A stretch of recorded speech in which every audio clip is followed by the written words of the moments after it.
تعلم على العلماء حتى تعرف الإسلام صحيحا. إن الحمد لله نحمده ونستعينه ونستغفره ونعوذ بالله من شرور أنفسنا ومن سيئات أعمالنا من يهده الله فلا مضل له ومن يضلل فلا هادي له وأشهد أن لا إله إلا الله وحده لا شريك له وأشهد أن محمدا عبده ورسوله صلى الله عليه وعلى آله وأصحابه وسلم تسليما كثيرا.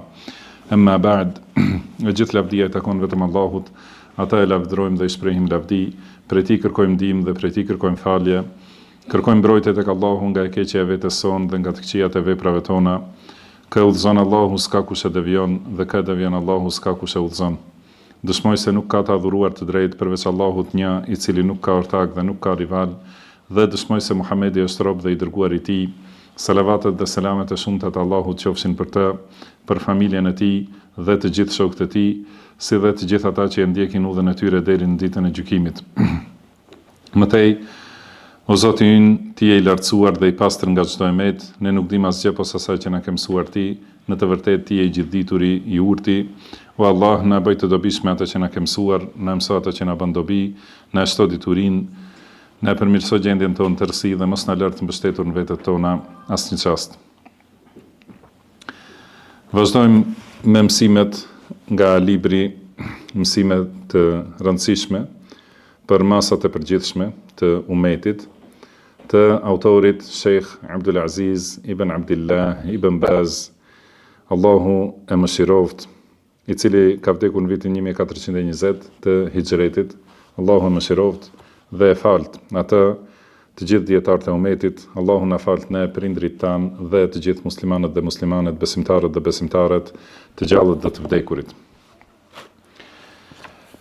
Jemi edhe më tutje në mësimin e parë, që është shpjegimi i disa sureve të shkurta, duke filluar me surën El-Fatiha dhe suret e shkurta në fund, që fillojnë me surën Zelzele dhe mbarojnë me surën Nas. Kemi arritur të surja El-Fil. Kjo sure e ka temën për një ndodhi që ka ndodhur në rrethin të Mekkës, dhe Allahu subhanahu wa taala përmend këtë ndodhi dhe përfundimin e saj si dhunti për banorët e Mekkës, për Qurayshët, dhe do të thënë që të jetë thirrje për ta ndjekur pejgamberin sallallahu alaihi wasallam.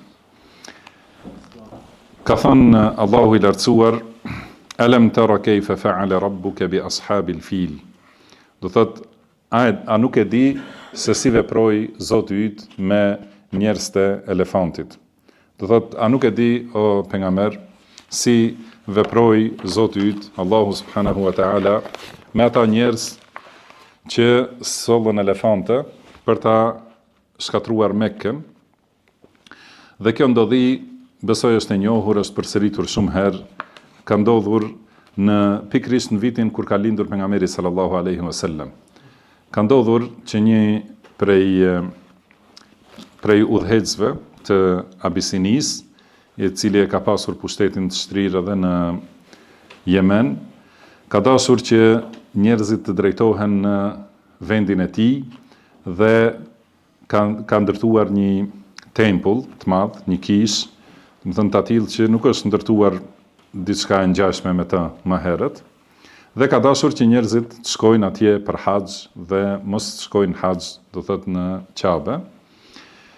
Kjo është, siç dihet, do thotë në udhëheqjen e politikës, që shumë prej njerëzve të dunjas mendojnë se feja ka të bëjë me interesat e dunjas. Edhe për këtë shkak e kanë pasë se Qabja ka një pozitë të rëndësishme të arabët, edhe vizitohet dhe respektohet, dhe kështu e kanë paket si mundësi për tregti, dhe me të vërtet Mekja ka qenë qendër e tregtisë, dhe ka dashur që këtë tregti ta tërheqe në Yemen.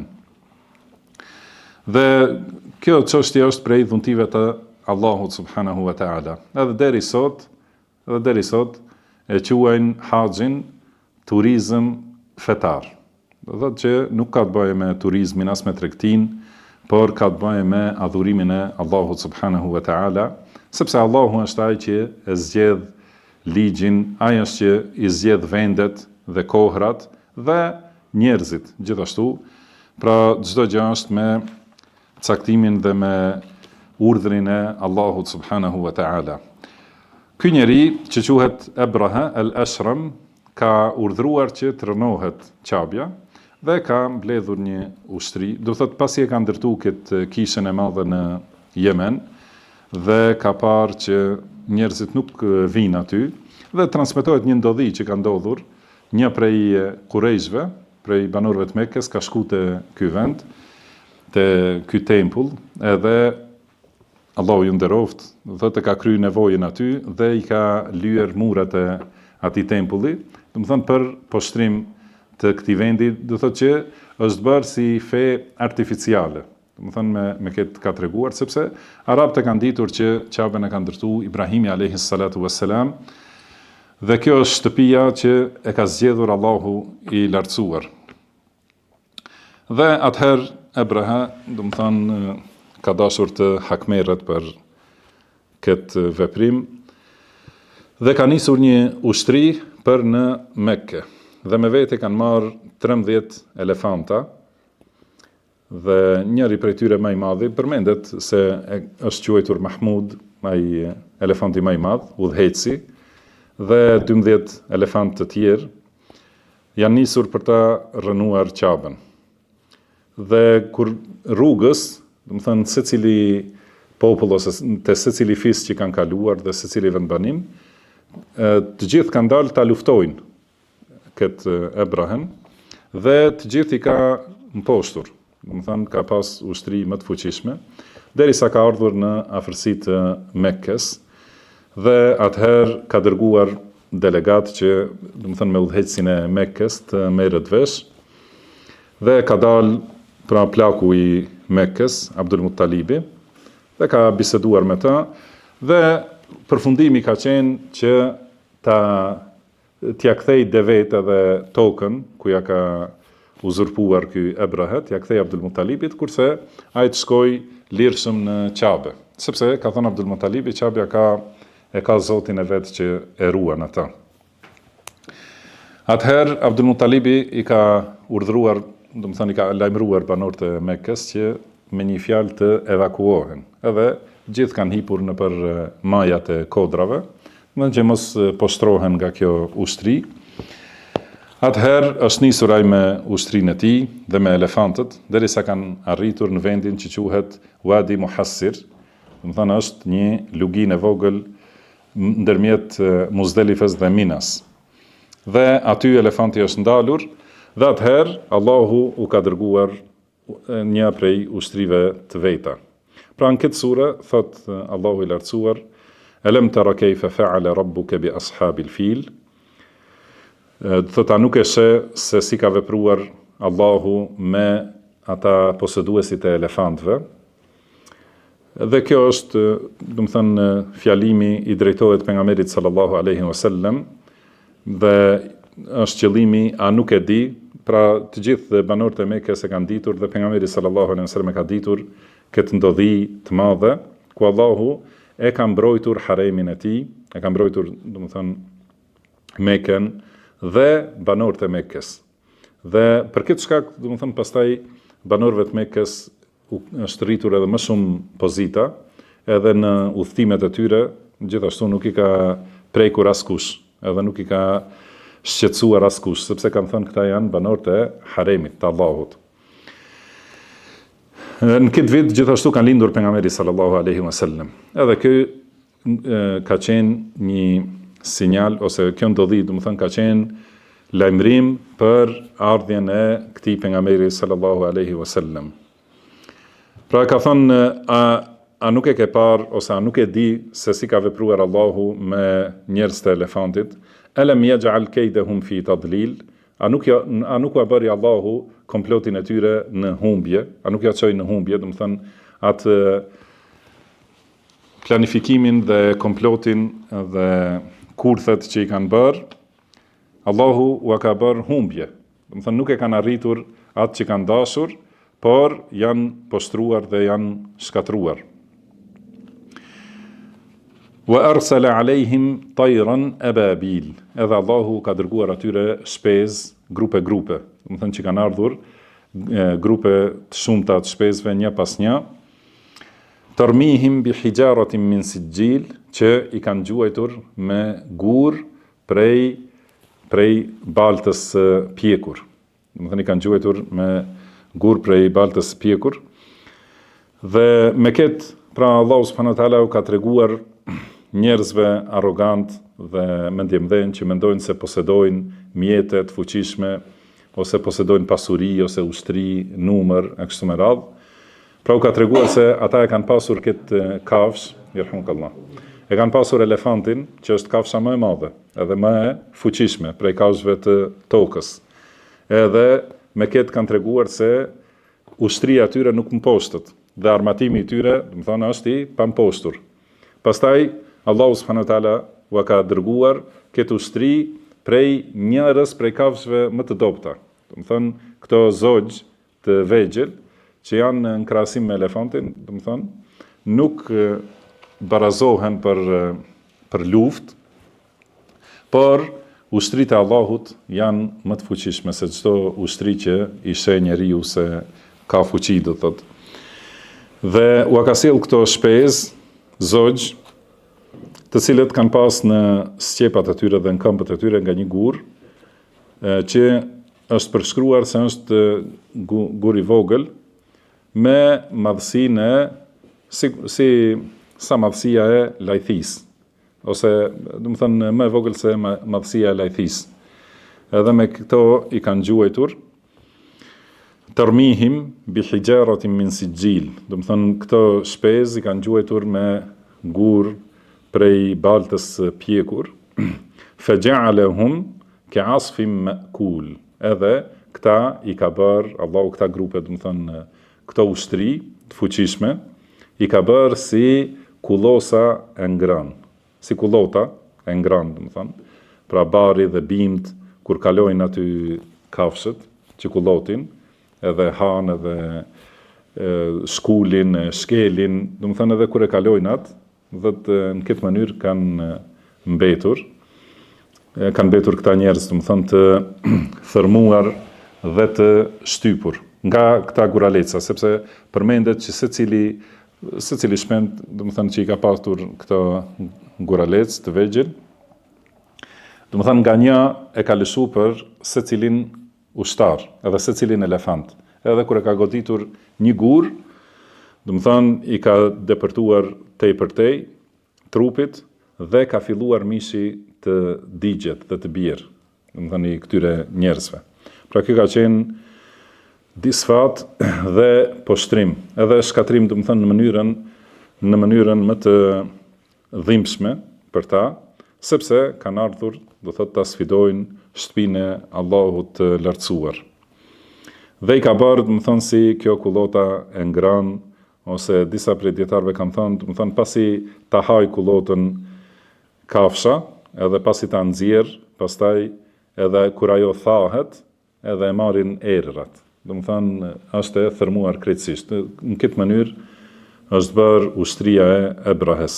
Edhe ka përfunduar çështja e tij dhe është përhapur lajmi për të, prandaj i shtu edhe më shumë respekti dhe nderimi Qabes te popujt. Do thotë për rreth, është shtuar edhe më shumë, edhe nderimi i Qabes, edhe nderimi i banorëve të Mekkes.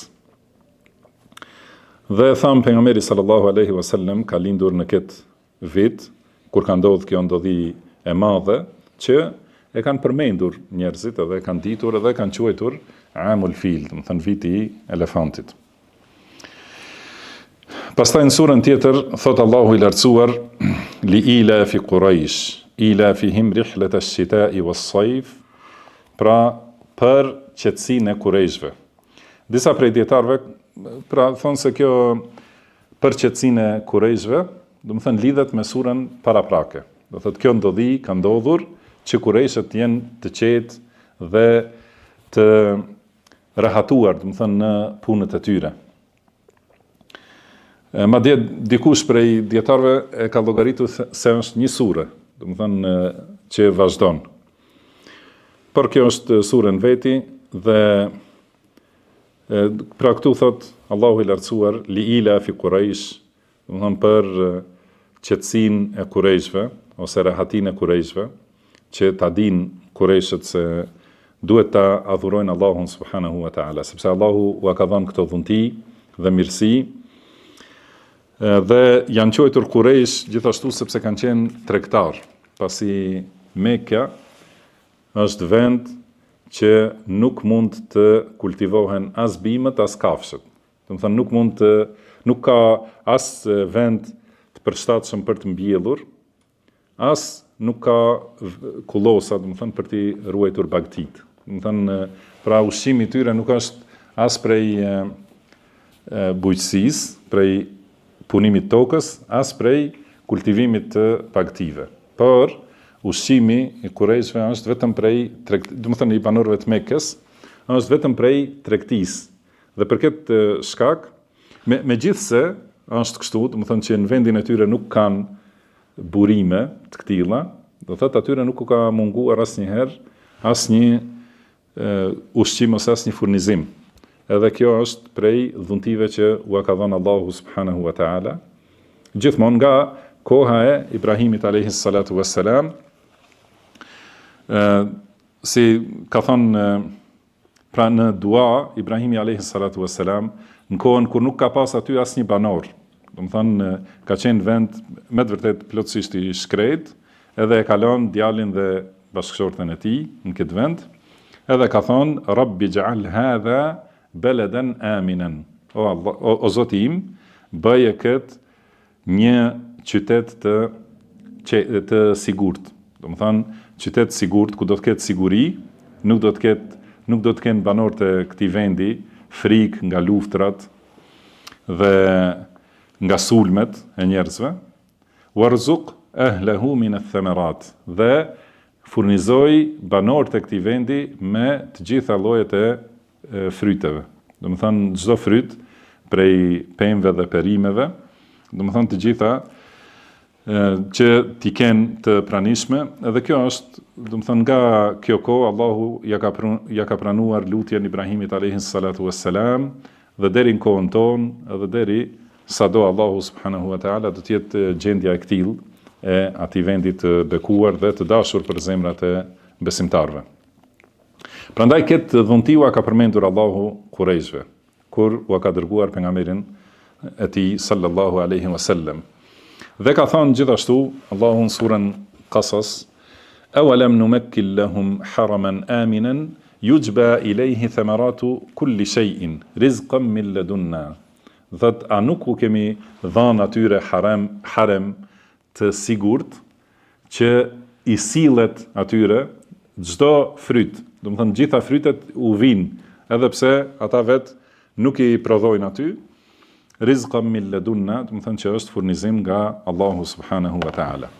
Pra kjo është qëllimi i surës Quraysh, kësaj sure, li ila fi Quraysh, do të thonë për qetësinë e Qurayshve. Ila fihim rihlet ash-shita'i was-sayf, do thotë për qetësinë e tyre në udhtimin e verës dhe dimrit. Do thotë që kanë qenë udhtimet për tregti.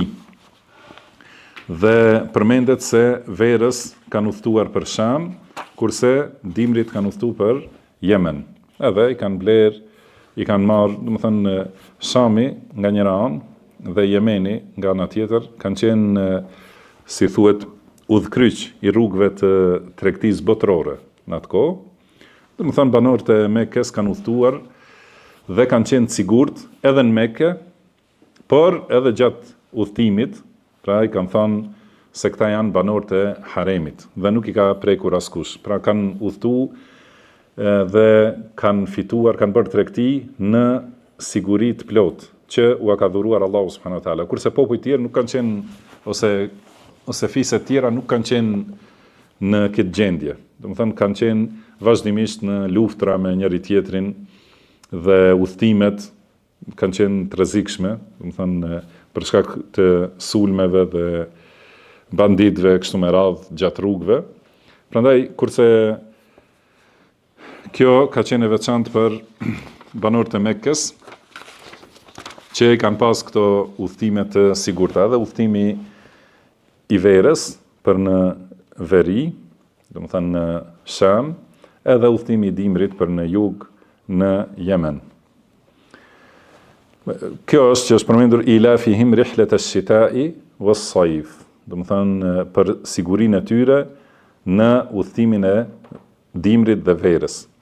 Pastaj thot Allahu falyabudu rabb hadha al-bayt. Pra le ta adhurojnë Zotin e kësaj shtëpie, Zotin e këtij tempulli, Allahun subhanahu wa ta'ala, do thot ta adhurojnë vetëm Allahun dhe mos i shoqërojnë Allahut në adhurim asgjë, sepse Allahu u ka dhënë gjitha këto të mira, të cilat i shohin me sytë e tyre dhe i ndjejnë në vetet e tyre, dhe mos i shoqërojnë Allahut në adhurim asgjë. Pastaj ka thënë alladhi at'amahum min ju'in wa amanahum min khawf. Do të thënë Allahu që i ka ushqyer dhe nuk i ka lënë të uritur, dhe i ka siguruar dhe nuk i ka lënë në frikë të përhershme, do të thënë që të jenë të sulmuar. Këtu e ka përmendur Allahu subhanahu wa taala në veçanti rububien për Ka'ben, Rabb hadha al-bayt. Do të thënë Allahu është Zoti i gjithçkaje. Mirë po, kur emri Zot ngjitet me një prej krijesave, do të thonë është për ta ngritur pozitën dhe vlerën e asaj krijese. Pra falyabudu rabb hadha al-bayt, le ta adhurojnë Zotin e kësaj shtëpie ose Zotin e këtij tempulli. Dhe këto janë dy dhuntit me të cilat përmirësohet jetesa e njeriut, edhe si individ, edhe si shoqëri. Thot furnizimi i mjaftueshëm dhe siguria, edhe mungesa e luftës. Këto janë dhuntit më të mëdha dhe mirësit më të vlefshme. Ka thënë Allahu subhanahu wa taala: "Wa daraba Allahu mathalan qaryatan kanat aminatan mutma'innatan ya'tiha rizquha raghadan min kulli makan." Do të thënë Allahu ju ka sjellur shembull një vendbanim ose një qytet ose një civilizim i cili ka qenë i sigurt dhe i qetë, pra nuk ka pas sulme, edhe nuk ka pas trazira. Dhe ya'tiha rizquha raghadan min kulli makanin, dhe i ka ardhur furnizimi, do të thënë në mënyrë të lehtë, pra me lehtësi nga secili vend, fa kafarat bi an'amillah, dhe ajo ai civilizim, do të thënë ose ai vend i mohoi dhuntit e Allahut. Fa adhaqa Allahu libas al-ju'i wal khawfi bima kanu yasna'un. Atëherë Allahu wasolli, do të thënë i veshi me rrobat e urisë dhe frikës, luftrave dhe trazirave. Do të thënë shikoni në secilin vend si është gjendja kur ka qetësi dhe rehati dhe ka furnizim të mjaftueshëm. Pastaj njerëzit e shfaqin pangopsinë e tyre, edhe kërkojnë më shumë, edhe dalin, do të thënë, për të bërë trazira, për të drejta kështu me radhë, me pretendime që i mashtron shejtani. Pastaj u vjen gjendja e frikës dhe urisë. Edhe atëherë, do të thënë atëherë shohin se pas kanë qenë më mirë në atë dhunti, dhe shumë herë njeriu nuk e njeh dhuntin derisa ta humb atë. Por besimtari duhet t'i ketë parasysh dhuntit e Allahut dhe t'i falenderoj atëherë kur i ka, që mos largohen, sepse kur largohet dhuntia, atëherë nuk është e pritshme që kthehet. Prandaj në lutjet e pejgamberit sallallahu alaihi wasallam është Allahumma inni a'udhu bika min zawali ni'matik. O Allah, kërkoj mbrojtjet e ti ose strehohem te ti nga largimi i dhuntive tua, që mos më ndodh të më largohen dhuntit e tua, wa min tahawuli afiyatik, deri në fund të lutjes. Në lidhje me këtë sure është transmetuar një transmetim që ka, do thot, dobësi, mirë po kur ta shohim kuptimin e këtyre fjalëve, do thot kanë bazë. Pra thuhet në hadith se Kurejshët janë veçuar dhe janë dalluar nga të tjerët me 7 veçori. Një ka thënë an-nubuwwatu fihim, do të thënë tek ata është pejgamberi, është dërguar pejgamberlloku. Domethënë, edhe kjo është veçori me të cilën nuk krahasohet asnjë veçori e dikujt. Edhe ka thonë el khilafatu fihim, domethënë khalifati, pra khalifja zgjidhet prej kurejshve, kur kanë mundësi të zgjedhin musliman duhet të jetë prej kurejshve. Edhe el hijabatu fihim, edhe kujdesi për Ka'ben është i kurejshve, edhe kjo është nderim shumë i madh. Edhe siç dihet pejgamberi sallallahu alaihi wasallam kur e ka çliruar Mekkën, ja u ka dhënë çelsin familjes Banu Shejbe, edhe që e kanë pasur më përpara dhe u ka vazhduar pejgamberi sallallahu alaihi wasallam dhe deri sot ajo familje ka çelsin. Domethënë tani edhe mbreti ose presidentat e kështu me radhë kur duan të hyjnë në Ka'be, duhet ta kërkojnë lejen nga Banu Shejbe. Dhe kjo tregon pozitën e kurejshve.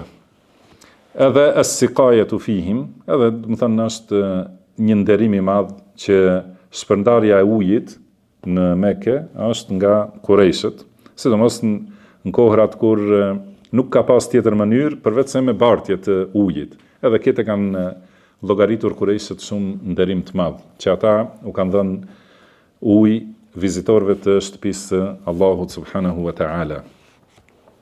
Dhe ka thënë e pesta, nusiru ala al-fil. Gjithashtu janë ndihmuar kundër elefantit. Kjo është prej veçorive dhe mirësive që u ka dhënë Allahu. Dhe një tjetër veçori që përmendet, thot abadullaha sab'a sinin. Dhe thotë kanë adhuruar Allahun ata 7 vjet ose në transmetim tjetër 10 vjet, që në kohën kur nuk e ka adhuru Allahun askush tjetër. Do të thënë edhe kjo është një veçori e bukur që kanë vazhduar në fenë e Ibrahimit alayhi salatu wassalam. Dhe kjo periudhë, Allahu alem, do të thënë nëse është transmetimi i saktë, pra ka pas një periudhë ku askush nuk ka pasur tauhid përveç kurejshve. Pastaj edhe te kurejshët ka hyrë shirku. Mirë po, një grup kanë mbetur deri në kohën e pejgamberit sallallahu alaihi wasallam, ka pasur njerëz që kanë vazhduar në tauhid.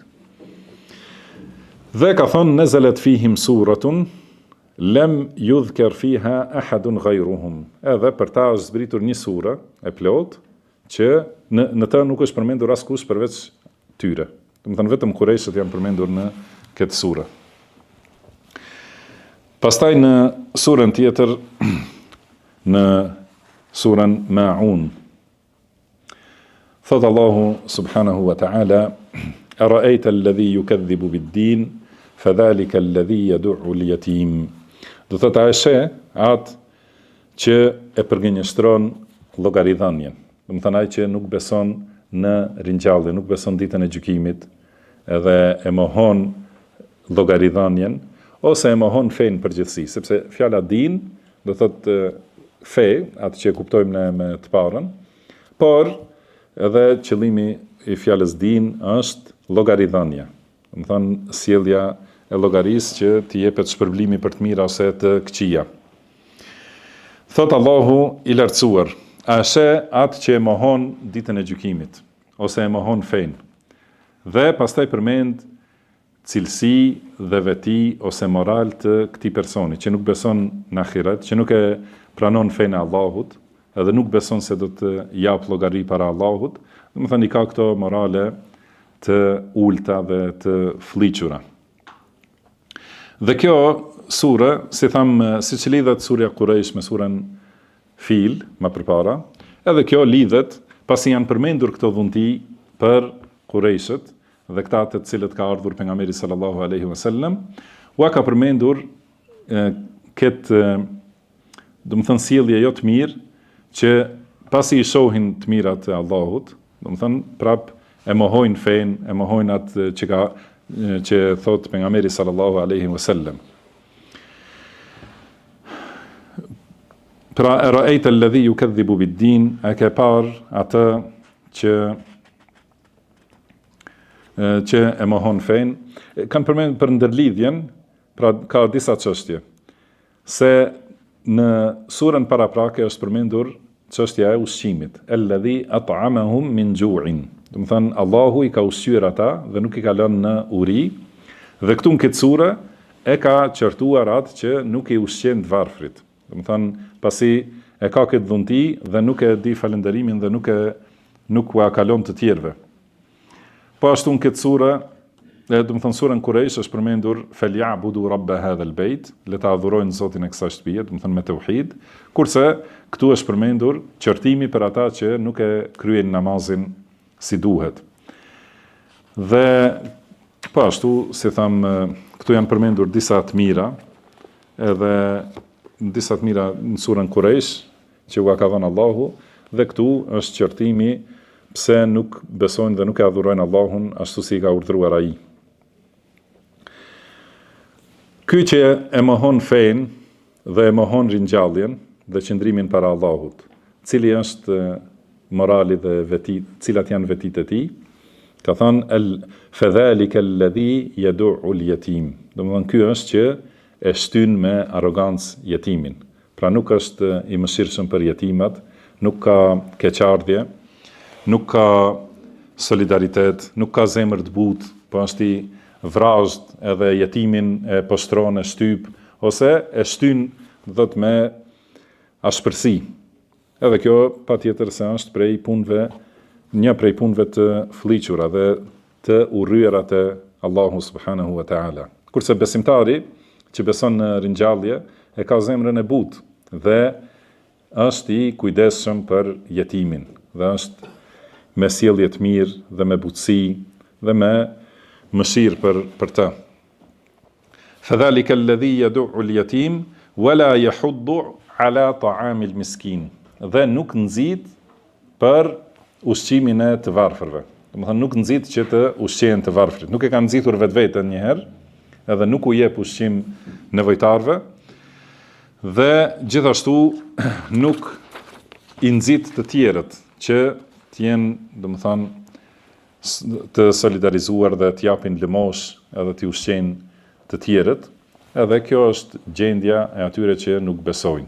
Domethënë që shikojnë vetëm interesin e vet, edhe e shikojnë vetëm grumbullimin, edhe nuk mendojnë asnjëherë që të jenë të butë për jetimat, edhe sidomos kur janë shumë të vegjël fëmijët dhe i kanë këto vështirësi, përkundrazi edhe më shumë i bombardojnë edhe u shkatrojnë spitalet, edhe nuk mendojnë për ushqimin e të varfërve, por përkundrazi mendojnë se si thonë ata, ta lirojnë botën nga këta njerëz të varfër, sepse këta vetëm i përdorin resurset e tyre, kurse gjitha janë vetëm pushteti Allahut subhanahu wa ta'ala. Ai ja jep kujt të doj dhe duhet të veprohet me këto të mira që i ka dhënë Allahu për njerëzit, duhet veprohet sipas urdhrave të Allahut, sipas asaj që do Allahu subhanahu wa ta'ala.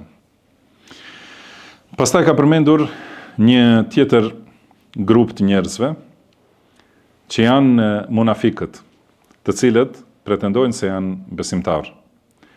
Dhe ata që janë me të vërtet shumë të dobët në besim dhe në praktik, ka thënë fawailun lil musallin, më thënë mjerë për ata që falen, alladhina hum an salatihim sahun, të cilët ndaj namazit janë të pakujdesshëm dhe të harrueshëm ose harrestar.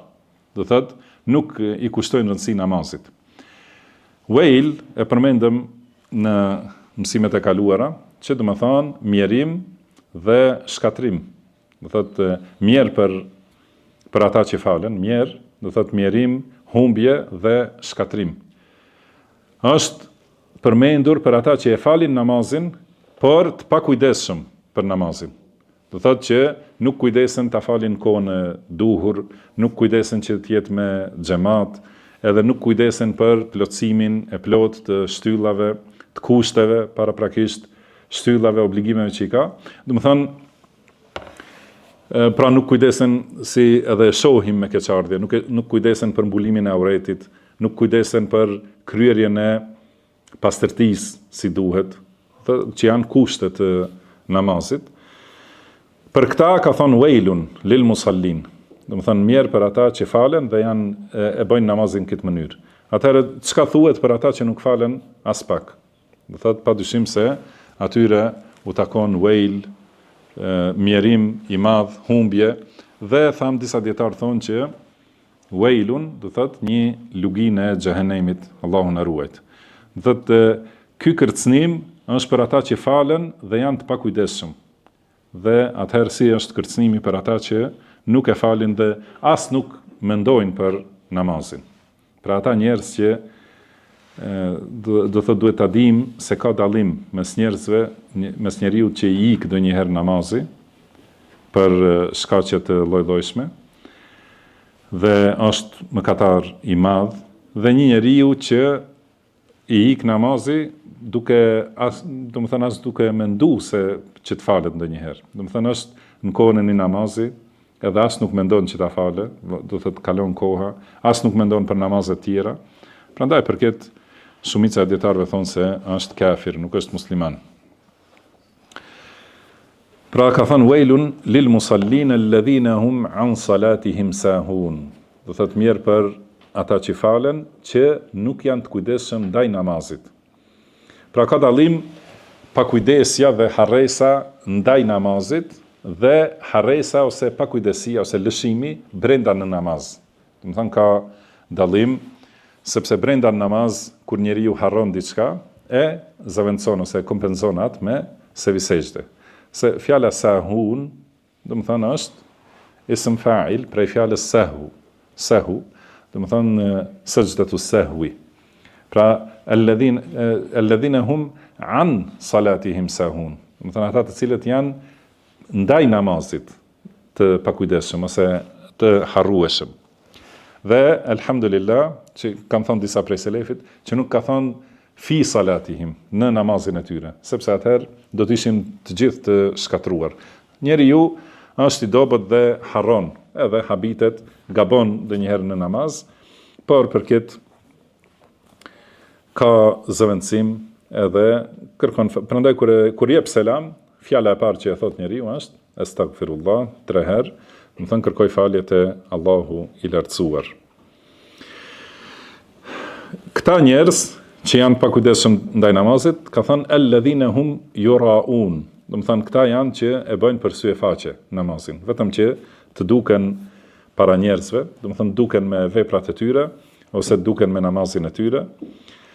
Dhe si ka thënë pejgamberi sallallahu alaihi wasallam për definicionin e syefaqësisë, ria, çka do thotë?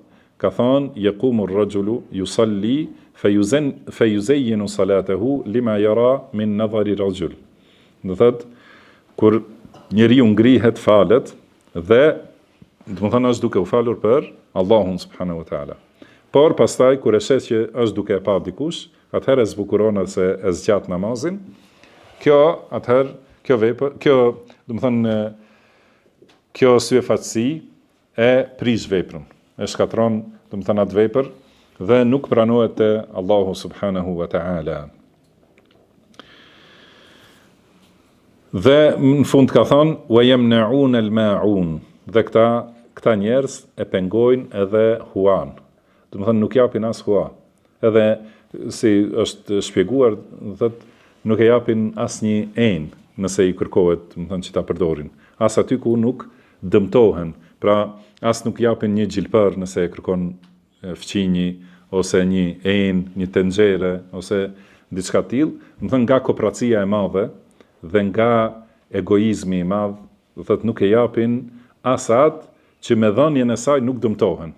Do të thonë e përdor, ai njeriu përfiton, kurse ti nuk humb asgjë, por megjithatë fiton shpërblim. Do thotë as këtë nuk e japin, që do thotë janë në nivelin më të ulët të moralit. Pra pasi nuk besojnë dhe atëherë janë të vrazhd ndaj jetimit, të pakujdesshëm për të varfrit, edhe nuk e japin as ndihmën më të vogël, që njeriu gjithmonë ka nevojë të ketë lidhje me të tjerët, një ditë i jep diçka, një ditë i kërkon diçka, sidomos fëmijët mes vetit, do thotë, patjetër duhet t'i kërkojnë këto nevoja nga njëri tjetri. Pastaj në surën tjetër thot Allahu i lartësuar inna a'tainaka al-kauthar fasalli li rabbika wanhar inna shani'aka huwa al-abtar. Kjo sura është quajtur surja Kauthar, sepse përmendet në të kjo dhunti e Allahut subhanahu wa taala, që ka thënë ndaj pejgamberit sallallahu alaihi wasallam, inna a'tainaka al-Kauthar. Do thënë ne ta kemi dhënë Kautherin. Dhe Kauthar është një prej shpjegimeve dietarëve, është do thotë dhunti të shumta, mirësi të shumta që ja ka dhënë Allahu pejgamberit sallallahu alaihi wasallam. Ose është për qëllim një lumë në xhennet, ose haudi i pejgamberit sallallahu alaihi wasallam, ku do të pinë besimtarët. Dhe ky lumë i xhennetit është lumë që në anët e tij ose në brigjet e tij ka tenda që janë prej margaritarit të thelluar brenda. Do të thënë margaritarit të zbrazur. Dhe ka mirësi të shumta dhe ujë të ose rrjedh, do të thënë me dhunti të shumta. Kjo është prej veçorive të pejgamberit sallallahu alaihi wasallam. Dhe këtë dhunti e përmend Allahu pasi mushrikët e Kurejshve, prandaj kjo lidhet me surën paraprake, me ata që nuk besojnë në ditën e gjykimit dhe ata që e kanë atë moral të ulët që e përmendëm. Po ashtu nuk e kanë besuar pejgamberin sallallahu alaihi wasallam dhe kanë thonë që pejgamberi sallallahu alaihi wasallam është njeri, domethënë i cunguar. Domethënë nuk ka djem, i ka lindur një djalë dhe i ka vdekur, domethënë prej Khadijës radhiyallahu anha, djali me emrin Abdullah, dhe i ka vdekur kur ka qenë i vogël. Tjerat i ka pas vajza, edhe kanë thënë mushrikët se do thotë fara e tij është e cunguar, edhe do të humbe. Pra kur të vdese nuk ka djem, nuk do t'i përmendet emri më shumë. Kurse e kundërta është ajo që ka ndodhur. Ata që kanë qenë mosbesimtar, ata janë të cunguarit, edhe ata nuk përmenden për të mirë. Nëse përmenden, do të thënë, përmendja e tyre është vetëm për qërtim dhe për mësim, për marrje mësim të keq, do të thënë për tyre, si nuk duhet të jetë njeriu. Prandaj Allahu i ka thënë pejgamberit sallallahu alaihi wasallam, inna a'tainaka al-Kauthar. Do të thënë ne të kemi dhënë mirësi të shumta, edhe ta kemi dhënë një lumin kryesor në xhennet, që është veçoria e pejgamberit sallallahu alaihi wasallam. Prandaj fasalli li rabbika wanhar. Prandaj për ta falendëruar Allahun, ti falu dhe bëj kurban, si falënderim ndaj Allahut. Janë përmendur këta dy adhurime madhështore, që janë adhurimet ku shfaqet më shumë robëria ndaj Allahut subhanahu wa taala. Do të thënë namazi, ku mblidhen lloje të shumta të përulësisë ndaj Allahut. Do të thënë ka madhrim, ka përmendje të Allahut, lartësim, ka tauhid, ka lexim të Kuranit, ka përkulje në ruku, ka, do të thënë, rënje në sejdë, përulje plot ndaj Allahut, lutje kështu me radhë, do të thënë gjitha llojet e adhurimit janë të përfshira në namaz. Dhe ky është, do të thënë, gjitha llojet e adhurimeve trupore që i bën njeriu, edhe të shpirtit, do të thënë të dyja është çështja e shpirtit, mirë po, këtu adhurimi që duket janë adhurime trupore. Dhe adhurimi tjetër, therja e kurbanit, wanhar, është adhurim për, do të thënë, prej që përfshin disa adhurime të pasurisë. Do të thënë dhënia e pasurisë, një herë flijimi për hir të Allahut, do të thënë njeriu e sakrifikon atë që e vlerëson, edhe në veçanti që nxjerr diçka prej pasurisë, sepse pasuria është e lidhur me zemrën dhe njeriu e ka vështirë të ndahet prej saj, dhe e bën këtë për ta adhuruar Allahun subhanahu wa taala. Do të thënë, prandaj Allahu i ka përmendur këto në kuptim të tauhidit, qul inna salati wa nusuki, do të thënë thuaj namazim dhe kurbanim, wa mahyaja wa mamati, dhe jeta ime dhe vdekja ime, lillahi rabbil alamin, janë për Allahun, Zotin e botëve, la sharika lah, i cili nuk ka ortak dhe nuk ka rival. Pra, bëj këto adhurime për ta falendëruar Allahun subhanahu wa ta'ala, inna shani'aka huwal abtar. Do të thonë, armiku yt dhe ai që të urren ty, ai është i cunguari, ai është i humburi, edhe dihet, do të thonë gjatë historisë që në kohën e pejgamberit sallallahu alaihi wasallam, kur ka qenë ai gjallë, edhe deri në ditët e sotshme, secili që e ka kundërshtuar pejgamberin sallallahu alaihi wasallam, pa marrë parasysh sa ka pasur pozit, pushtet, pasuri, nëse ka qenë armik i pejgamberit sallallahu alaihi wasallam, emri i tij nuk është emër që përmendet për të mirë. Edhe kurse emri i pejgamberit sallallahu alaihi wasallam është gjithmonë në nivelin më të lartë. Pastaj në surën vazhdim ka thënë Allahu subhanahu wa ta'ala: "Qul ya ayyuhal kafirun la a'budu ma ta'budun." Do të thonë thuaj, o ju mosbesimtar, o ju mohues, unë nuk e adhuroj atë që adhuroni ju. Kjo sura quhet Al-Kafirun, do të thonë surja mosbesimtarët ose mohuesit, dhe lidhet me surën paraprake, sepse Allahu subhanahu wa taala ka përmendur një gjendje të mosbesimtarëve që e shajnë pejgamberin sallallahu alaihi wasallam dhe e ka urdhëruar që mos brengoset për ta, por ta adhurojë Allahun dhe ta veçojë adhurimin vetëm për Allahun. Edhe këtu ka përmendur, do thotë, në vazhdim vjen distancimi nga mosbesimtarët dhe veçimi i adhurimit vetëm për Allahun subhanahu wa ta'ala. Përndryshe shkaku për shpalljen e kësaj sureje është se Kurejshët i kanë ofruar pejgamberit sallallahu alaihi wasallam, i kanë ofruar që të kenë kompromis. Do të thonë, i kanë thënë një vit do ta ndjekësh ti fen ton, një vit ne ndjekim fen tënde. Edhe atëherë e ka zbritur Allahu subhanahu wa taala këtë sure që thot thuaj o mohues, o ju mohues.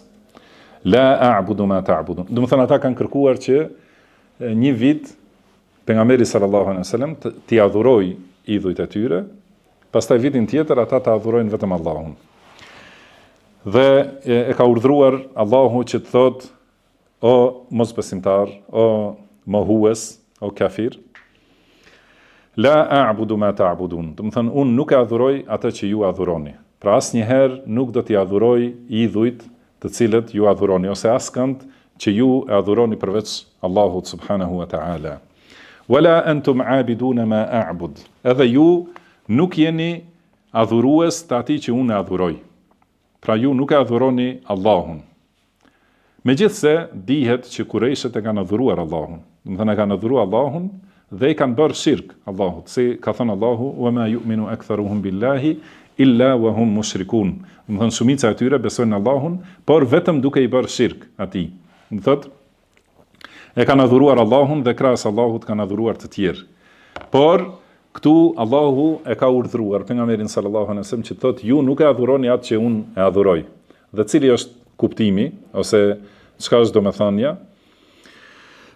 Do të thotë se adhurimi i Allahut është adhurim vetëm me tauhid, vetëm nëse është i veçantë për Allahun. Nëse është i përzier me shirk, atëherë ai nuk është adhurim i Allahut. Do të thonë njësoj si namazi pa avdes. Nëse njeriu e fal namazin me të gjitha shtyllat dhe leximin e Kuranit e kështu me radhë, rukun dhe sejdën dhe jep selam, por nuk ka avdes. Edhe ne i themi nuk je falur, edhe pse ai i ka bërë lëvizje, do të thonë nuk e ka fal namazin. Edhe ata njerëz që thonë se adhurojnë Allahun dhe i luten tjetër kujt përveç Allahut, i themi ju nuk e adhuroni Allahun. Pra, wama antum abiduna ma a'bud. Do të ju nuk jeni adhurues të atij që unë e adhuroj. Pastaj thot wala ana abidum ma abadtum, dhe unë nuk jam adhurues i atyre që ju adhuroni, wala antum abiduna ma a'bud. Dhe ju nuk jeni adhurues të atij që unë adhuroj. Kjo përsëritje, do të thonë ka kuptim tjetër. Do të në fillim mohohet, si me thonë, bashkimi me mushrikt në të adhuruarin. Pra mushrikt adhurojnë të adhuruar të tjerë, kurse pejgamberi sallallahu alaihi wasallam dhe pasuesit e tij adhurojnë vetëm Allahun. Do të thonë i adhuruari i pejgamberit sallallahu alaihi wasallam është Allahu, të adhuruarit e mushrikëve janë do thotë të tjerë krahas Allahut. Pra këtu ju nuk e adhuroni, unë nuk e adhuroj atë që ju adhuroni dhe ju nuk e adhuroni atë që unë adhuroj, është mohim për do thotë çështjen e të adhuruarit. Kurse në dy ajetet vijuese është mohim për çështjen e adhurimit. Do të thënë adhurimi im nuk është si adhurimi juaj. Dhe adhurimi juaj ose ibadeti juaj nuk është si ibadeti im. Do thotë që janë të ndryshme, sepse adhurimi pejgamberit sallallahu alaihi wasallam është me tauhid dhe pastërti dhe është sipas asaj që e ka shpallur Allahu subhanahu wa taala. Kurse adhurimi i mushrikëve ka qenë adhurim me shirk dhe gjithashtu ka qenë adhurim me neglizhencë. Do të thënë ata megjithse adhurojnë të tjerë, por nuk janë të kujdesshëm për të adhuruarit e tyre. Pra ndonjëherë i harrojnë, kurse adhurimi i besimtarit është që vazhdimisht është rob i Allahut subhanahu wa taala.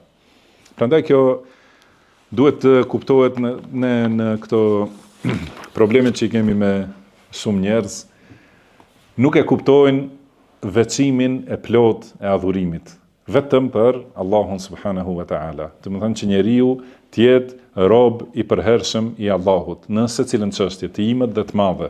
Gjithmonë e adhuron Allahun. Pra ky është adhurimi i pejgamberit sallallahu alaihi wasallam. Dhe nuk është si adhurimi i mushrikëve që adhurojnë dikën tjetër, adhurojnë Allahun, adhurojnë veten, e harrojnë krejtësisht adhurimin. Do të thonë pra në dy ajetet e para mohohet ngjashmëria me mushrikët në çështjen e të adhuruarit. Kurse në dy ajetet tjera vijuese mohohet ngjashmëria me mushrikët në çështjen e kujt? Adhurimit. Dhe në fund thot lekum dinukum waliya din. Do të thënë ju e keni fen tuaj, kurse unë e kam fen time.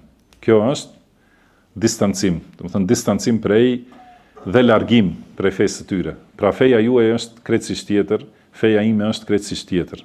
Edhe është pastrim i vetvetes prej adhurimit dhe fesë së tyre.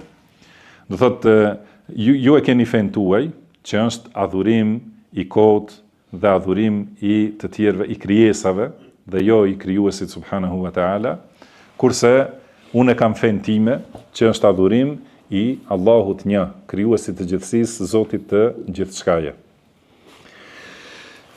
Pastaj në surën tjetër, sa u pasë harrova kohën me matë. Të shpresoj. Ati përfundojmë këta. Surën tjetër, thot Allahu i lartësuar, idha jaa nasrullahi wal fath wa ra'aita an-nasa yadkhuluna fi dinillahi afwaja fasabbih bihamdi rabbika wastaghfirhu innahu kana tawwaba. Pra kur të vi fitoria, kur të vi ndihma e Allahut dhe fitoria dhe çlirimi, dhe kur t'i shohësh njerëzit duke hyrë në fenë e Allahut grupe, atëherë lartësoje Allahun dhe lavdroje atë, Zotin tënd, do të thënë, dhe kërko falje prej tij, se me të vërtetë ai është pranuesi i pendimit. Kjo sure quhet Suratun Nasr, do të thënë surja e fitores. Përmendet fitoria e pejgamberit sallallahu alaihi wasallam përpara plotësimit të saj. Edhe kjo sure lidhet me surën paraprake që pas distancimit, do të thonë përmendet që pejgamberi sallallahu alaihi wasallam do të jetë ngatnjimtar mbi këta njerëz, edhe do të fitojë feja e tij mbi fenë e tyre.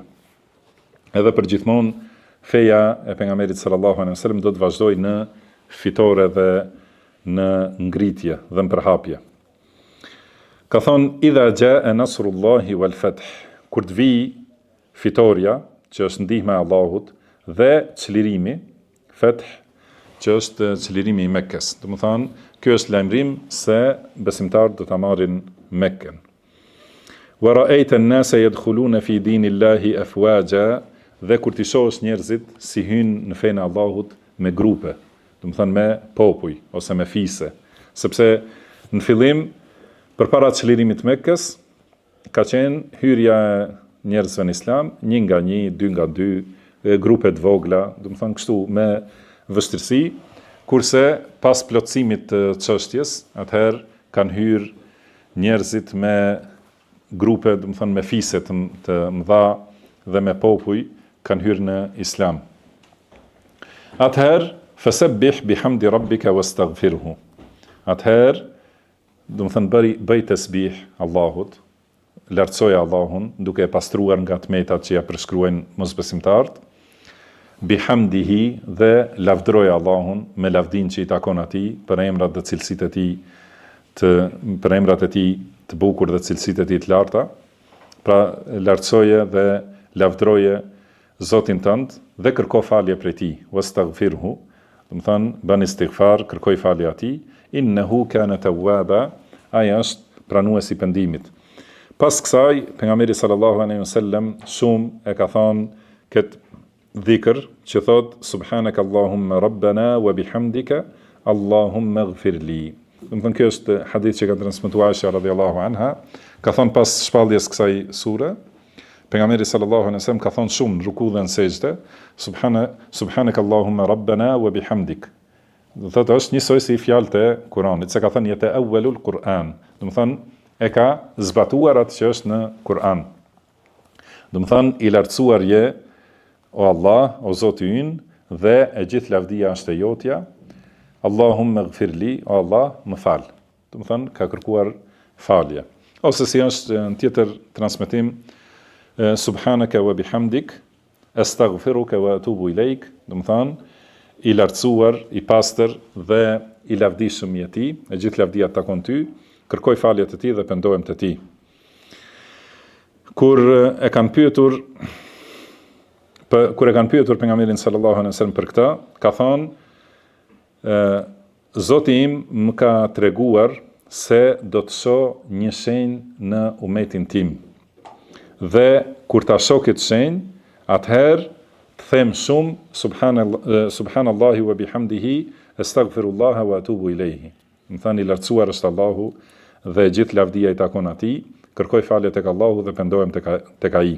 Edhe thot e kam parë këtë shenjë, edhe ka lexuar këtë sure, idha jaa nasrullahi wal fath, fathu Mekke, do të thënë kur të vi ndihma e Allahut, fitoria dhe çlirimi i Mekkës, atëherë dhe kur ti shohësh njerëzit kështu me shumicë duke hyrë në Islam, kjo është shenjë se ka përfunduar misioni i pejgamberit sallallahu alaihi wasallam.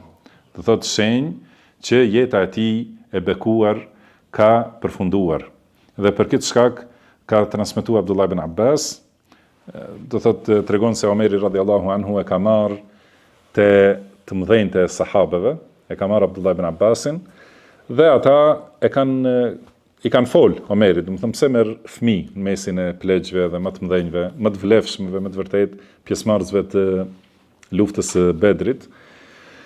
Dhe kanë thonë, atëherë ka thonë Omeri radhiyallahu anhu e ka thirr Abdullah ibn Abbasin, edhe ka thonë si mendoni ju për këtë sure, dhe disa kanë dhënë komentime, disa nuk kanë folur. Pastaj ka pyetur Abdullah ibn Abbasin, edhe ka thonë se kjo është shenjë për afrimin e vdekjes së pejgamberit sallallahu alaihi wasallam. Pasi pejgamberi sallallahu alaihi wasallam gjithë jetën e tij e ka pasur ibadet, adhurim, thirrje, luftë në rrugt të Allahut, udhëzim,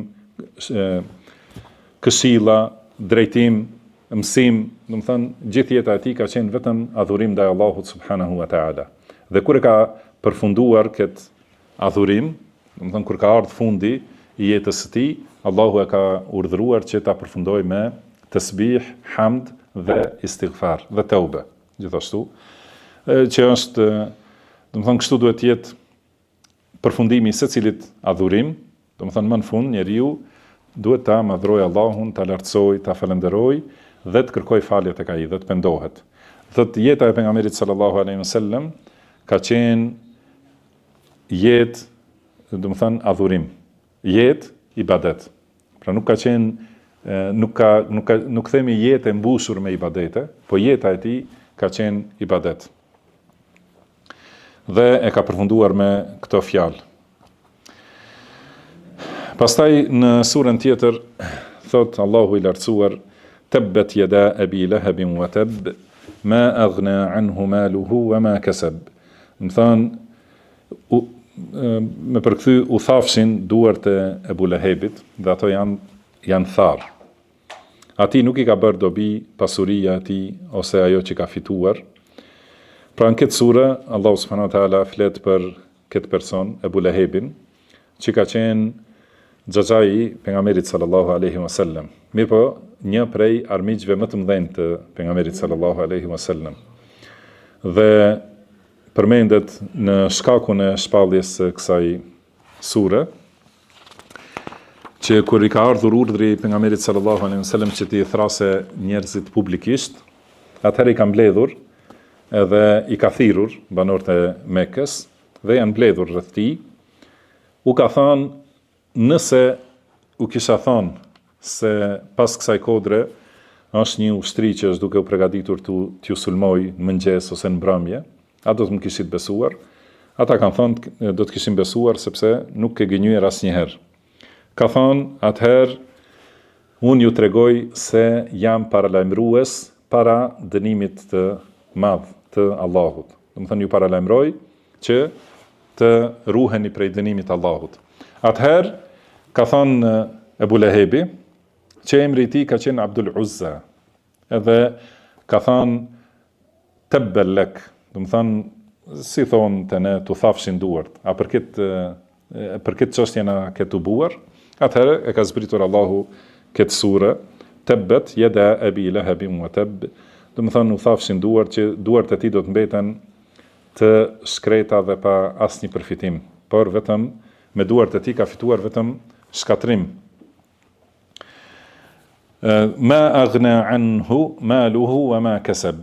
Do thotë njëherë kjo tabbat në fillim është mallkim, kurse në fund wa tab do të thënë është lajmërim. Pra ju thafshin duart dhe ati me të vërtet janë tha. Ma aghna anhu maluhu wa ma kasab. Do thotë nuk i ka bërë dobi pasuria dhe ajo që ka fituar, do të thënë gjitha pasuritë, ose fëmijët, ose tregtia, ose aleatët, përkrasit, shokët, miqësi, do të thënë njerëzit me pasuri fitojnë miq të shumt. Të gjitha këto nuk i bëjnë dobi te Allahu subhanahu wa taala. Në ahiret nuk i bën dobi asgjë prej saj.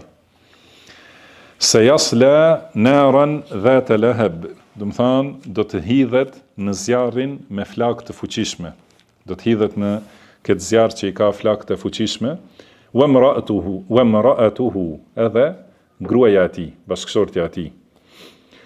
Do të thonë është kërcënim dhe lajmërim se përfundimi i tij dhe i bashkëshortes së tij, që ka pas emrin Arwa bintu Harb, Ummu Jamil, kunjen, do të jetë përfundimi i tyre në Xhehenem me flakë të fuqishme. Dhe ka thënë wa imra'atuhu hammalatul hatab, hammalatul hatab. Do të thonë bardhësja e drunjve ose lëndëve djegëse. Pra dru, disa prej dietarëve kanë thënë se është qëllimi për veprat e saj që i ka bërë. Do të thënë ajo ka marrë disa prej gjembave më të egra që janë në shkretir. Do të thënë gjemba që ndoshta tatil i përdorin sot e dini forcat e sigurisë për t'i ndalë makinat e kështu me radhë. Do të thënë atë forme kanë ato gjemba. U ka hedhur pejgamberi sallallahu alaihi wasallam dhe sahabeve në rrugë që do të thënë ka qenë shfaqje me të vërtetë e poshtërsisë dhe armiqësisë së madhe. Dhe po ashtu hammalet al-hatab është komentuar se ka qenë bardhëse e fjalëve, që do të thënë ka bardh si të ndez zjarr, do të thënë ka bardhur lëndë për ndezjen e zjarrit mes njerëzve, duke i nxitur mushrikët për armiqësi më të madhe ndaj pejgamberit sallallahu alaihi wasallam dhe besimtarëve.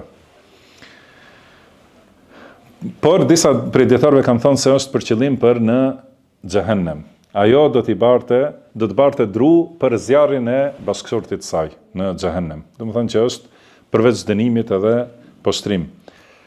Dhe ka thënë fi gjidha hablum min masad, dhe në qafën e saj ka një litar të zjarrit.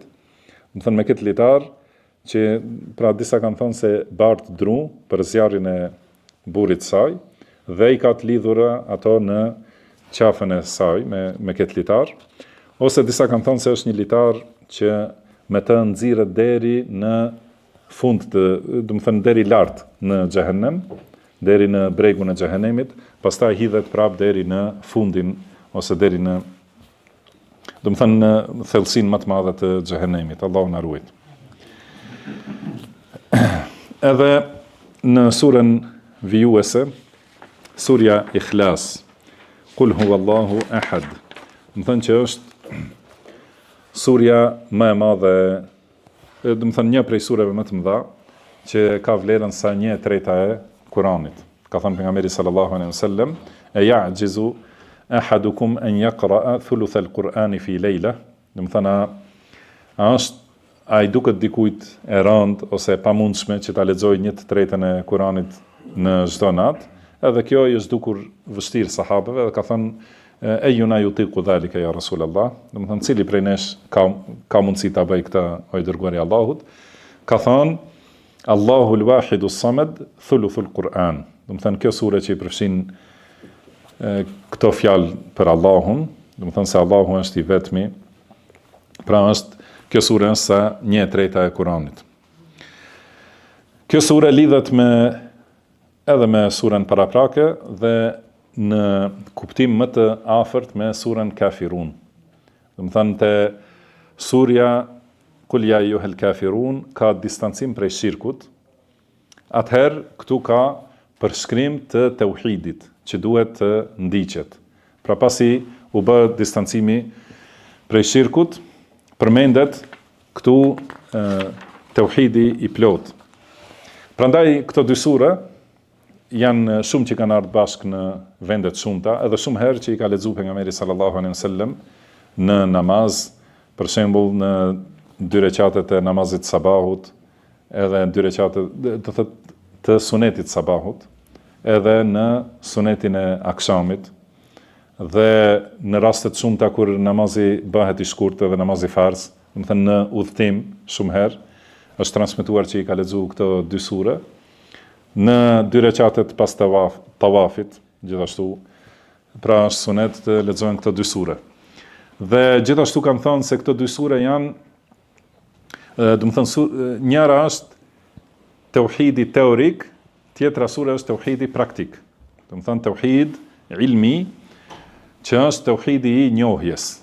Pra njohja e rububijes, se Allahu është Zoti i vetëm dhe nuk ka Zot përveç tij, dhe se atij i takojnë cilësitë më të larta të përsosura, me të cilat nuk krahasohet askush. Edhe kjo është tauhidi teorik, do të thënë për njohjen e Allahut subhanahu wa taala. Dhe tauhidi praktik është në vepër, që njeriu mos adhurojë askënd përveç Allahut subhanahu wa taala. Dhe kjo quhet tauhidul uluhiyya ose tauhidul ibada. Do të thonë, këto 2 sura prandaj janë shumë ngushtë të lidhura me njëra tjetrën. Do të thënë njëra është për tauhidin praktik. Pra qul ya ayyuhal kafirun la a'budu ma ta'budun. Do të thënë unë nuk e adhuroj askënd përveç Allahut subhanahu wa taala. Kurse këtu është përshkrim për cilësitë e Allahut. Pra prandaj quhet suratul Ikhlas. Në realitet të dy këto sure quhen surat e Ikhlasit. Do të thënë të dy, surja Kafirun dhe surja Qul huwallahu ahad, janë surata al-Ikhlas. Do të thënë 2 surat e Ikhlasit, 2 surat e tauhidit. Dhe kjo sure në veçanti quhet Ikhlas, do të thënë që është e veçuar për cilësitë e Allahut subhanahu wa ta'ala. Ka thënë Allahu, Qul huwallahu ahad. Do të thënë thuaj, Allahu është një, i vetëm. Nuk ka tjetër përveç tij. Do të thënë ai është i vetmi, nuk ka ortak, nuk ka rival, nuk ka as të ngjashëm në emrat ose cilësitë e tij.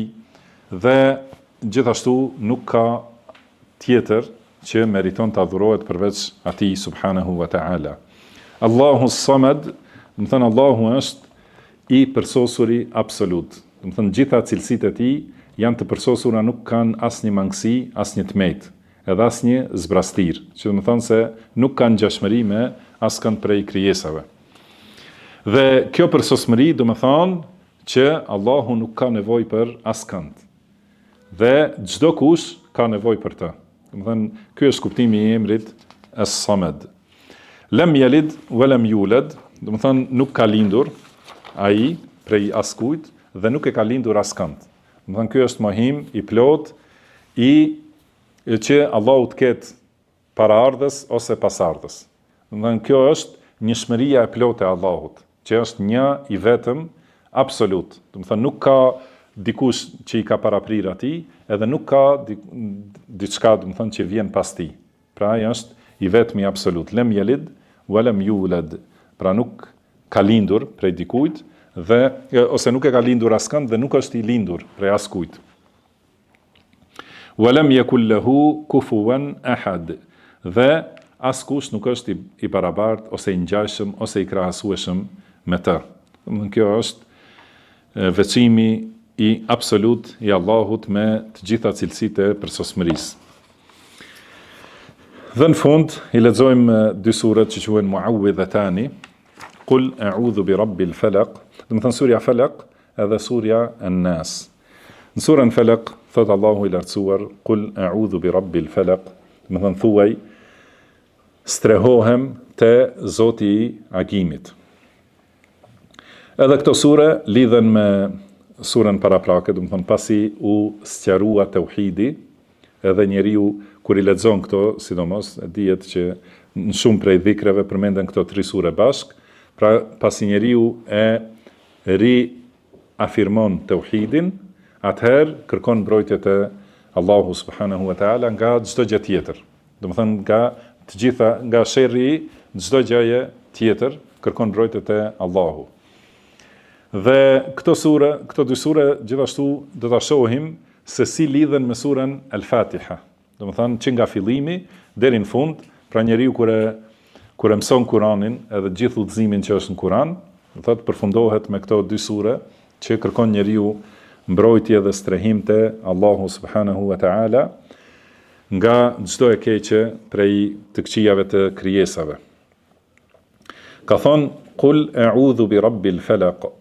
Do të thënë thuaj, kërkoj mbrojtje ose strehim te Zoti i agimit.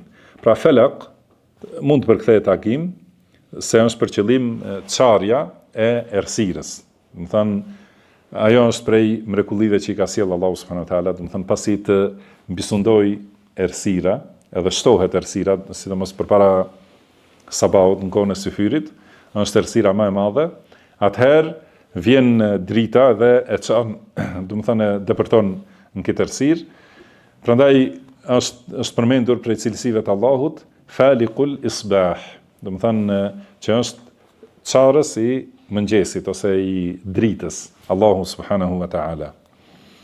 Ose është për qëllim çarja e farës. Falaq, do të thënë çarje ose shpërthim, ose do të thënë është për qëllim çarja e farës, se gjithashtu është përmendur nga jetë tjetër për cilësitë e Allahut, Faliqul Habbi wan Nawa. Do të thënë Allahu është që e çon farën dhe bërthamën.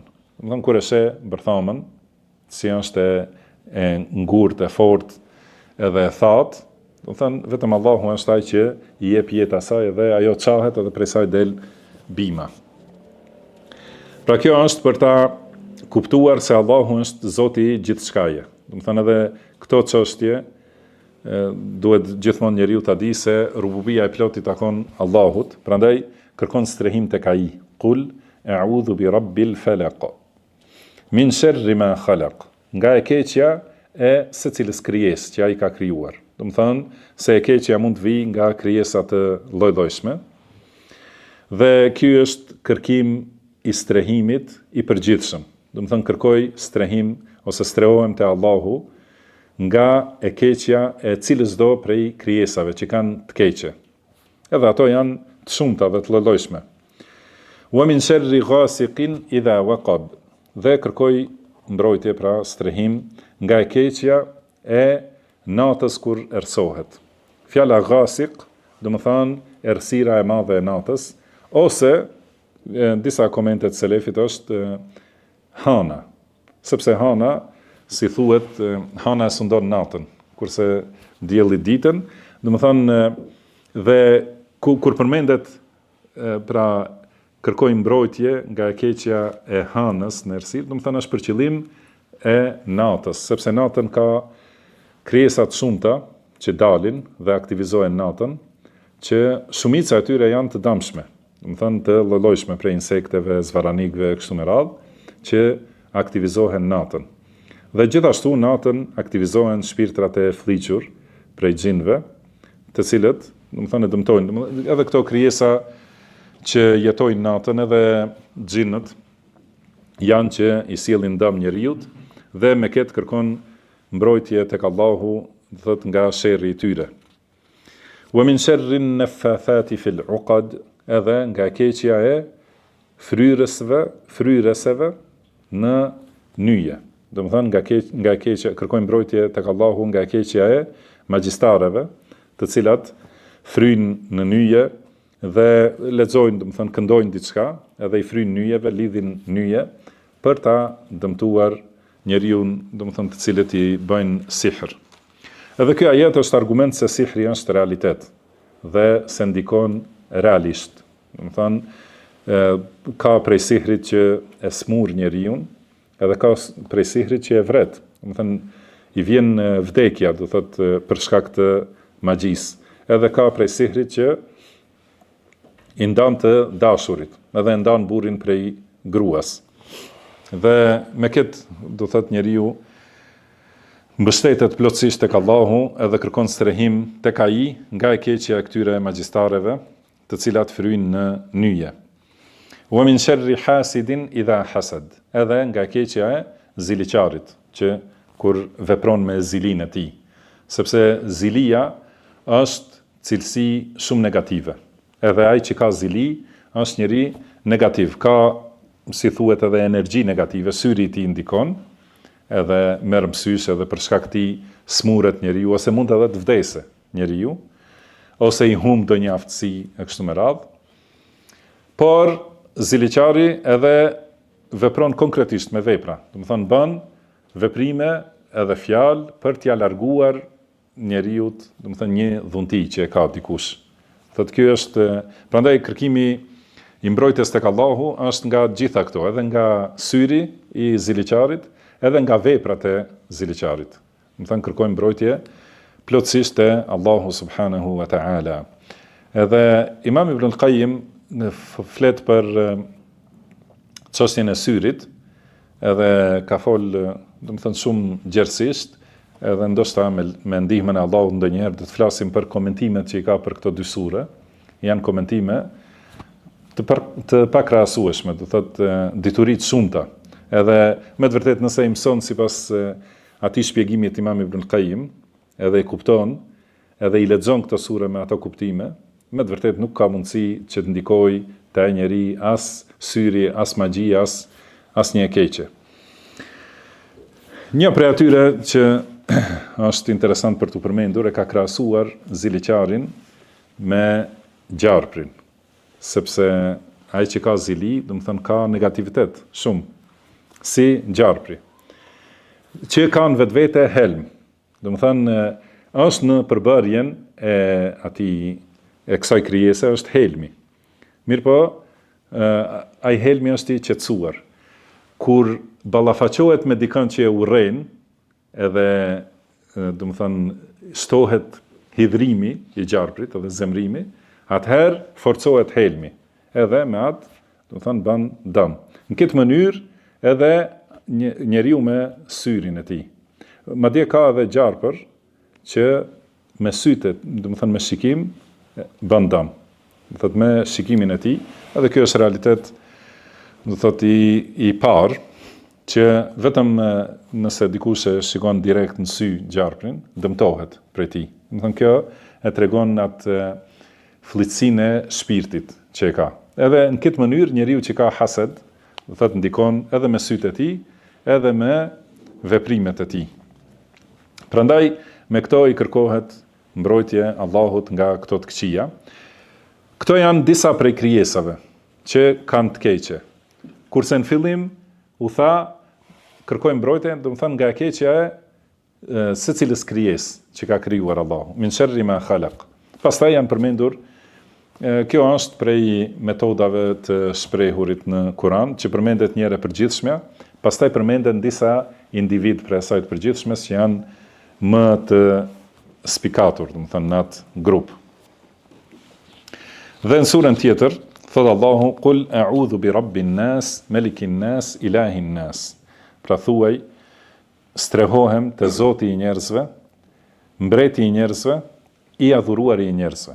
Këto trija au përmenden te surja Al-Fatiha. Do të thënë Alhamdulillahi Rabbil Alamin. Edhe pastaj më vonë u përmend Maliki Yawmiddin, kurse këtu Malikin Nas, edhe Iyyaka na'bud, tham vetëm ty të adhurojmë, këtu Ilahin Nas, do të thënë i adhuruari i njerëzve, i adhuruari vetëm i vërtet dhe i drejt. Që do të thënë, pra njeriu e fillon Kur'anin, edhe fillon gjithë fenë, edhe gjithë jetën e tij me lavdi dhe lavdrim për Allahun subhanahu wa ta'ala, me pastrim të rububijes, do të thënë tauhidit të tij, që të besoj se vetëm Allahu është Zoti dhe nuk ka Zot përveç tij, me pastrim të besimit në emrat dhe cilësitë e Allahut, përmenden në surën Fatiha Rabbil Alamin, Ar-Rahmanir Rahim, Maliki Yawmiddin, do të thënë gjitha këto janë prej emrave dhe cilësive të Allahut. Edhe këtu gjithashtu përmendet rububia, Qul a'udhu bi rabbin nas, Malikin nas, që është një prej cilësive, do të thënë mbreti i njerëzve ose sunduesi i njerëzve, që është një prej cilësive të Allahut dhe është një prej emrave të Allahut dhe është pjesë e rububijes. Ilahin nas, do të thënë i adhuruari i njerëzve, që është pastrimi i tauhidit në adhurim, siç është përmendur te surja Fatiha, Iyyaka na'bud, vetëm ty të adhurojmë. Dhe kur njeriu i plotson këto, edhe jeton jetën me këto, edhe kërkon atëherë mbrojtje tek Allahu nga e kundërta, nga çdo gjë që është e dëmshme. Dhe në këtë sura thot min sharri al-waswasil khannas, min sharri al-waswasil khannas. Do të thënë nga keqja e atij që sjell vezvese dhe që fshihet. Ky është shejtani, do thotë, dhe folëm për isti'adhen në fillim, a'udhu billahi minash shaitanir rajim. Edhe këtu kërkojnë mbrojtje nga ky shejtan, që cilësia e tij është waswas, do të thënë që sjell shumë vezvese, edhe cytje. Do thotë sjell besime të gabuara te njeriu, sjell ide të dëmshme dhe sjell dyshime, do thotë, ose dëshira dëshira kriminale, do të thënë dëshira të këqija që njeriu të bëj vepra të këqija. Do të thënë gjitha këto janë prej cilësisë së tij që është waswas, do të thënë sjellës i vezveseve ose cytjeve. Al-Khannas, që do të thënë që fshihet. Dhe për këtë kam thënë, pra Abdullah ibn Abbas, ose kush ka thënë prej sahabeve, pra kjo është se kur njeriu e harron përmendjen e Allahut, ai është waswas, shejtani do të thonë, është waswas, edhe i afrohet dhe i bën shumë vezvese. Kur e përmend Allahun dhe strehohet tek Allahu, njeriu, atëherë fshihet dhe largohet ose përzihet, si thënë, se është rajim, i përzan. Pra kjo është gjendja e tij e vazhdueshme. I afrohet njeriu kur është larg përmendjes Allahut, edhe ik edhe fshihet kur njeriu e përmend Allahun subhanahu wa ta'ala. Ky ka thënë alladhi yuwaswisu fi sudurin nas. Do të thënë është që sjell vezvese në zemrat ose gjokset e njerëzve. Si tham, ide të dëmshme ose besime të gabuara ose dyshime për besimet ose dëshira të dëmshme për njeriu, do të thënë për të bërë vepra jo të mira. Min al-jinnati wan nas. Do të thënë krijesa që e kanë këtë cilësi dhe këtë veti, ka prej xhinëve dhe ka gjithashtu prej njerëzve. Do të thënë ka edhe njerëz që e luajnë rolin e shejtanit, edhe prej xhinëve, do të thënë që janë të shumtë, edhe prej njerëzve të shumtë, do të thënë që kanë këtë pozitë. Kur njeriu është larg diturisë dhe fesë Allahut dhe larg ibadetit gjithashtu, njerëz ka që sjellin dyshime dhe bëjnë vezvese. Dhe kur njeriu është i fuqishëm me dituri dhe përgjigjet me dituri dhe me argument, ata fshihen si iblisi. Allahu i mallkoft të gjithë. Pra, qëllimi është se të këto dy sure kërkohet mbrojtje te Allahu me tauhid të plot, me rububien e plot, me esma u sifat, do të thënë me veçimin e Allahut në emrat dhe cilësitë e tij dhe me adhurimin e veçantë vetëm për Allahun subhanahu wa taala. Me këto njeriu strehohet tek Allahu nga sherrri i këtyre që u përmendën, prej xhinëve ose prej njerëzve ose prej kafshëve, edhe insekteve dhe zvaranikëve kështu me radhë, kafshëve të natës ose të ditës, do të thënë prej të gjitha dameve njeriu kërkon mbrojtje te Allahu subhanahu wa taala. Pra qëllimi i këtij mësimi, se ky është mësimi i parë të mësimeve të rëndësishme, është që njeriu të mundohet sa më shumë të kuptojë prej Kuranit. Edhe duke filluar me atë që është më themelore, edhe ai që është prej awam, do të thënë prej masave të përgjithshme, që nuk është i dedikuar për kërkimin e diturisë, mjafton të mësoj pak. Thot ajo që është e nevojshme për ta në përditshmëri.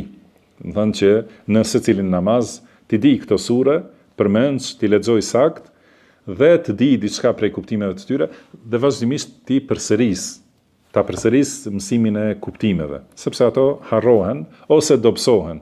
Edhe kur përsërit mësimet ose leximin në lidhje me kuptimet e këtyre sureve, i forcon edhe një herë ose i zgjeron dituritë, dhe kjo është ndihmë e madhe për ta kryer adhurimin në mënyrën më të mirë, ashtu si duhet të mundohemi të t'i afrohemi Allahut subhanahu wa ta'ala.